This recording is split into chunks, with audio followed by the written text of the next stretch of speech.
Go Pizza presents STP. The Steve Dangle Podcast with your hosts, Steve Dangle and Adam Wilde. Okay, before we introduce our guest, which you already know because you probably read the title of this podcast. You have Twitter. I just want to throw this out there. My morning went like this, okay? I did breakfast television, then I went home, did a little research, took a nap, and then at the end of my nap, you know at the end of like a sleep, you have that one little spot where you're like, I'm like dreaming, but I'm not dreaming. You can't move. You can't move, but you're having like some terrible dream about saying toxic shock on television. Yeah, or rolling your dog off a couch, whatever. You've had a great month. Yeah, it's been great. It's been me and Anthony Scaramucci just killing it. You still have a job. Here's my end of dream. Okay, right. It's I know in my sleep I'm sleeping and I know I have to get up and go to the podcast. I know, and I'm running in my dream towards this building that we are currently in. I'm like, Shawn McKenzie's going to be on the podcast. Damn right. I got to be there on time. It's a big deal. And Scott Moore stops me. Scott Moore, head of NHL at Rogers, is like, you need to eat this jam and toast. Then you eat the jam and toast. So I was eating the jam and toast. He's like, now you need to eat another jam and toast. And I was like, Scott tells you to eat the jam and toast. You eat it, right? Toast. So I've had 3 jam and toast in my dreams this morning. And then finally Steve's text woke me up. It was like, nee. And I was like, you know those like violent wake-ups that you have that you're like, oh! Yeah. And it's like, I just want to check and see that my friend Adam is okay. I'm like, I'll be right down. Nice of Scott to feed you, though. Yeah, it was great. I thought so. Good guy. Yeah. Adam, have this jam and toast brought to you by Rogers. It's got the Rogers logo on it and everything. All right. Hey, Shawn McKenzie, welcome to the show, Thank man. you for having me on. Woo! Thank you very much. Very, very excited. Jesse's also here on a 4th mic, which is great. And if he sounds a little bit different, that's why. But Shawn, dude, how's the summer been? It's been outstanding. And I want to start by saying this is actually the first time I've ever met Adam in person. Yes. We've been Twitter friends and social media friends.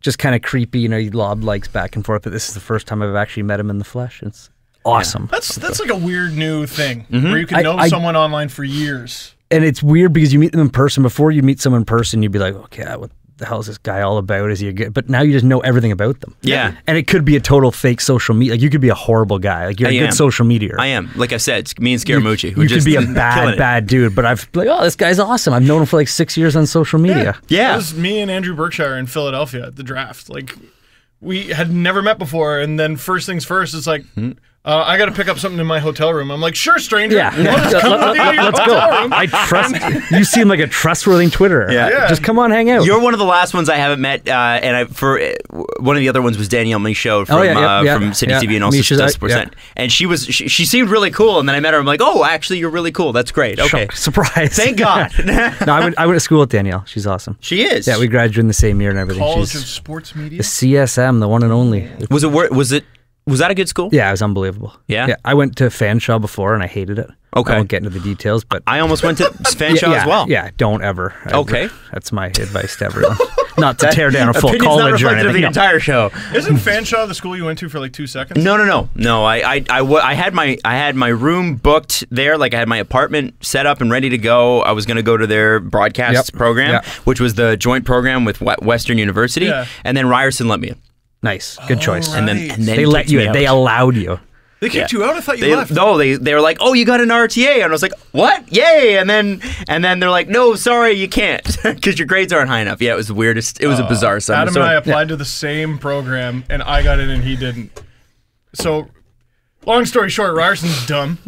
Yeah. Well, whatever. Actually, Jesse got in too. Adam's the only member of the show who didn't get in. Yeah, well, I'm with a bunch of university-educated folk. I feel well, I'm high school educated, man, so it's all good. It's the best thing about media. So I guess, I mean, do we start there with you? Because, is that kind of where it started, or were you? No, it was before that, because when I was younger, I used to travel with my dad to the World Juniors all the time. So, even when I was, 4 or 5, we'd take family, our family trip, wasn't, Florida in the summer, Disneyland or something, because we'd be playing lacrosse and hockey, but it was, Sweden for the World Juniors. Because that was the time when... Bummer. Sounds way horrible. Better than Florida. It's horrible. But it was because my dad was going away for Christmas. And so he was gone for the first 20 Christmases of my life type of deal. But we would go with him because that was the thing to do because he was gone for 2 weeks. So it was early on that my brother went to a lot more than I did. He was kind of the diehard, and I was kind of just the lazy kid that wanted to sit at home on Christmas and eat, which is still the exact case. I think you mean a normal everyone, person? Yeah, like everyone. I think you just described Christmas. This whole room, at least. Yeah. And then I went to the one in Vancouver. I'm drawing a blank on what it was. The Justin Pope year. It was 06, and I was like 14 or 15, and it was just like the best time ever. Like I was right at that age where like we were going out for dinner every night. I got to sit on the set for like 12 hours a day and see all, like I would sit with my dad and James Deathy and all those guys and like see how all that goes into it and then all the fun they have after. And I was like, I could do this. I could talk about hockey and then go out for drinks after. Like this is a life for me. And then that's kind of when I got hooked. And then I did a co-op I took a victory lap in grade 12 because I wasn't ready to move on. And did a co-op at Rogers TV. Okay. And in Durham region. And I had a guy named Donal Beatty who was the best guy ever. He was a local sportscaster there. And he liked to anchor and edit more than he really liked to field report. So the first day he was like, go do a report for me. And if it's good, you're our new sports reporter. I'm like, okay. So I'm like, wow. I'm like 18 years old and I'm like, okay. So I went out and did a story and he's like, it's good enough. And then for the next like, I don't know, 60, 70 days, every day I did a report. I was like, this guy's the best. That's and that amazing. was kind of where it started. Then I went to school after that. And so I knew like young that I wanted to do it. See, that's a great example of like kind of making your own luck, you know? Like, not everyone would get the opportunity presented there. Like not everyone would be paired up with a guy who's like, I don't feel like doing that today. Yeah. But a lot of people would also be like, I'm not ready for that and say no. Yeah, and it was a little bit of both because he was a great reporter and great anchor and everything, but he had so much on his plate. Like we all know those jobs where whether it's local TV or local radio where they're like do this, this, this, and this, and mop the floor on your way out and then lock up. And like this guy just had so much on his plate and was so interested in other things and was so good at other things that he was like, well, I'll give you the opportunity if you want it. And I was like, damn right I want it. And I was scared shitless. Like I think it was I went to a golf thing and he came back and he had a reel-to-reel edit, so it took me like 6 hours to do, but he was like, no, this is good. And he had a reel-to-reel edit. Oh yeah, like I learned reel-to-reel then, and then I worked in CTV Barrie before Sportsnet. Wow. And I got hired. That was just a 3-month stint, and I got hired there, and it was still reel-to-reel, and this was like 6 years ago. So we had I was in Barrie almost 10 years ago. That's where I started. Okay, really? So I was at Rogers TV Barrie. I was at B101 in Barrie. And then were you there when it switched to CTV at all, or? Well, it wasn't an A channel for a little bit too? It was A channel, then CTV almost like. Yeah. So I was there for 3 months. Still reel-to-reel. Like, so is that where you're like gluing? No, it's you're basically digitally gluing, if that makes sense. You're like, you put in the tape that you shot all your crap on during the day, and you put in a blank tape in this other huge, big, archaic looking machine, and you put ins and outs.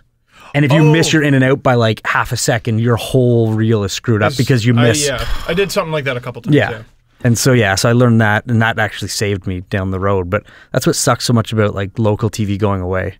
Oh yeah. I think we've all done it, right? Like you look at now, where do kids get a chance? Like YouTube. Yeah, I guess. But even so, like the thing about YouTube is it's so, and look at me talking about it, it's so self-starter, right? Yeah. That you don't have like the old guy, the old crusty guy who's been there, who's like, this is how you tell a story, kid. All I ever did, like at the beginning, like kind of Leafs TV and all that, was like complain about all the older people getting in the way of my creativity. But like I needed their mentorship, and that's something that's hard to replicate on YouTube. Well, that's the thing. My girlfriend's a blogger, and she's trying to get into YouTube and vlogging, and so we have a camera. She shot all this great stuff in the vacation in Greece, but she was like, I don't, how do you edit?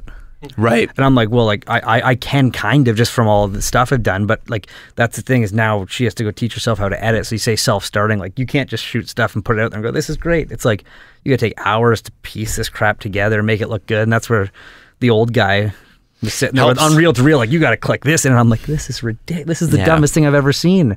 Sure enough, it's like it saved my life. My career is basically just a bunch of old guys teaching me stuff, and that's how I've cobbled it together. I can't wait. Well, I compared to some people, I can't wait to be the old grouchy guy. Really? Like you're doing a bad job. What the hell are you wearing? Why is that Shawn McKenzie sure is scary. Yeah, sure I'm intimidated. I can't wait for that moment.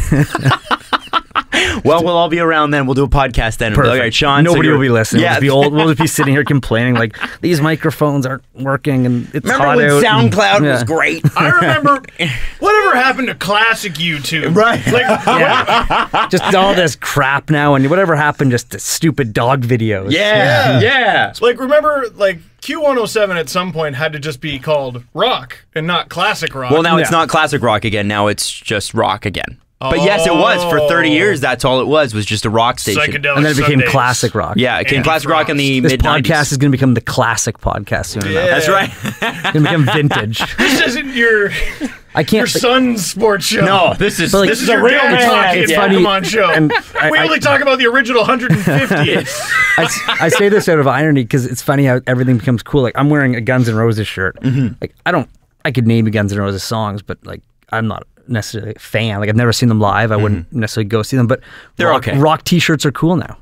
It's like girls are wearing like Metallica T-shirts. Yeah. like everyone's wearing, like half these people have never heard of Metallica in Yeah. their life, but that's what's become cool. Like Name 3 songs on Enter Sandman. Or not Enter Sandman. Oh my God. On Master of Puppets. Yeah, Which like- is not on Enter You know how Sandman. many people don't like you right now? Oh, I know. Just 'cause- Yeah. I listen to it. I don't need to prove it to them or not. Yeah, there you but yeah, I mean, remember, I did just wake up. But yeah, you're right. Like it's the local TV, it's the local radio that pays you nothing and you work ridiculously hard. Like you just said, you did 90 days of reports. Yeah, and then I came out of school. I left Fanshawe early.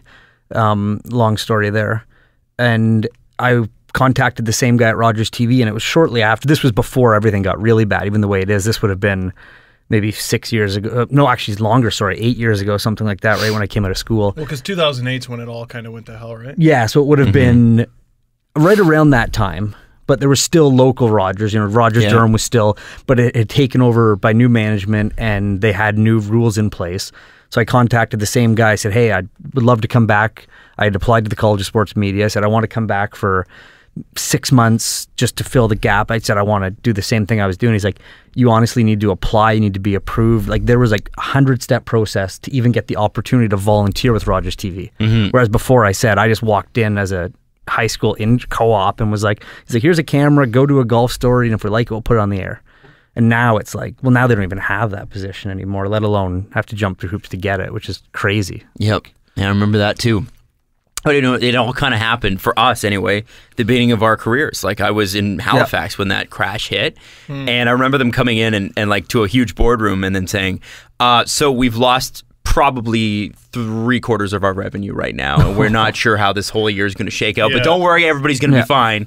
And Don't panic. don't panic, there'll be no layoffs. We have no money. We're not firing you. Don't worry. Wink, wink. Not just like, did you just wink at? Did that kid just wink at me when he said he wasn't firing me? yeah, and I was the overnight guy going, Yeah. like this is great. And yeah, Matt, like it's horrible to say because I get kids all the time that say, I'm close to the same age as you, or I'm a younger person coming out of school trying to do this.